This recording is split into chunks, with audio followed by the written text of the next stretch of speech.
Hello everyone, Percy the Seaside Engine, East 2008 here, and today we will be reviewing the new era of Thomas.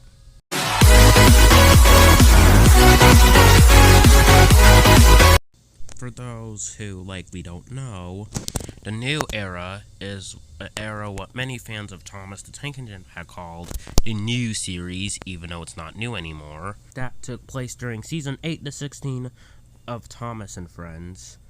The reason that they are called new, it's because in 2004, Thomas the Tank Engine was rebranded by Hit Entertainment, who, if you didn't know, were the same people behind Bob the Builder and Barney and those other shows.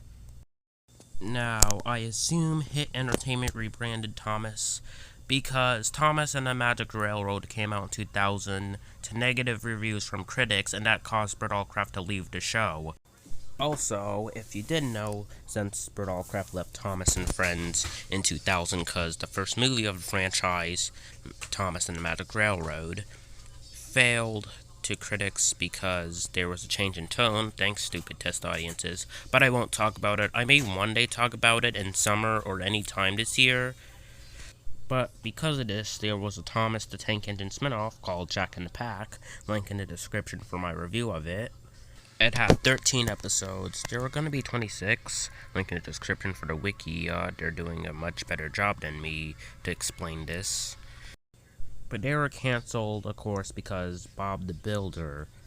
But this was due to Hit Entertainment thinking it was copying Bob the Builder, and this was also in them trying to make Thomas and Friends aimed more at little kids rather than every single age. This season was much differenter from the classic series. It was longer. Thomas and his friends were the main focus, with some characters like Diesel appearing every now and then. And Michelangelo's narration is completely terrible. He's more boring instead of hype and awesome.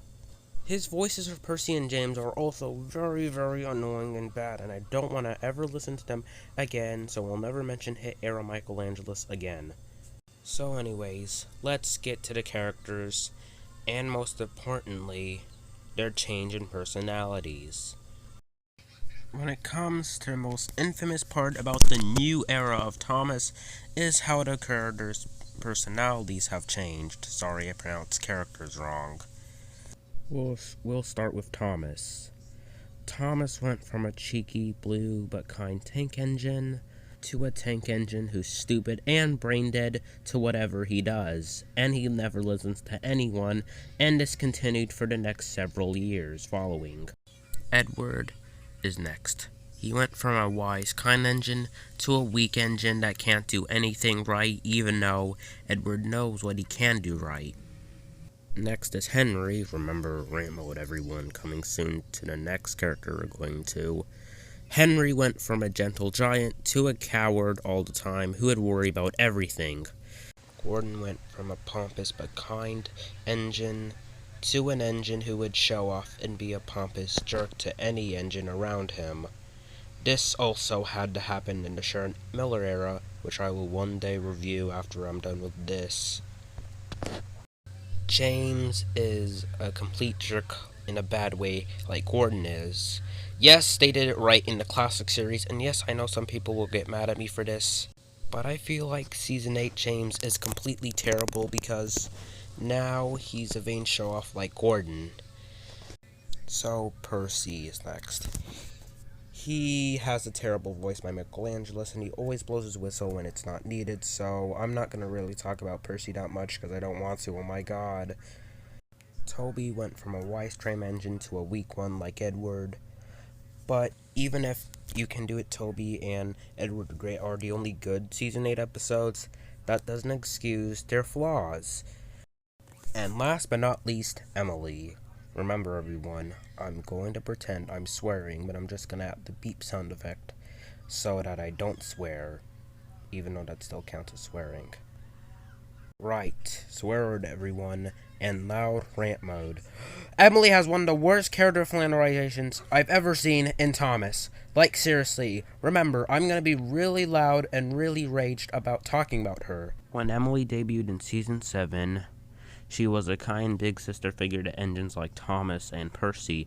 However, all that vanished when Hit Entertainment had to screw over her personality. Hit Entertainment in Season 8 made Emily a bossy, impatient son of a to anyone around her, even Thomas. Even when they didn't do anything to her, she will just boss them around and be impatient towards them. Even when they didn't do nothing to her, I flipping repeat, nothing to her. This has made her one of the most hated Thomas characters in all of the franchise. Okay, now that I got all that anger out of me, we'll never mention Hit Era Emily ever again or think about her ever again, because she's not the Emily we remember and know. And we didn't get any new characters here. What a shame. But luckily in 2005, after calling the legends, we got some new characters, who I will mention in my next review. So, I find Season 8 of Thomas the Tank Engine mediocre and boring. It was just Hit Entertainment trying to make Thomas aimed at little kids. But, however, the mediocreness will continue in our review of Season 9 of this popular children's show.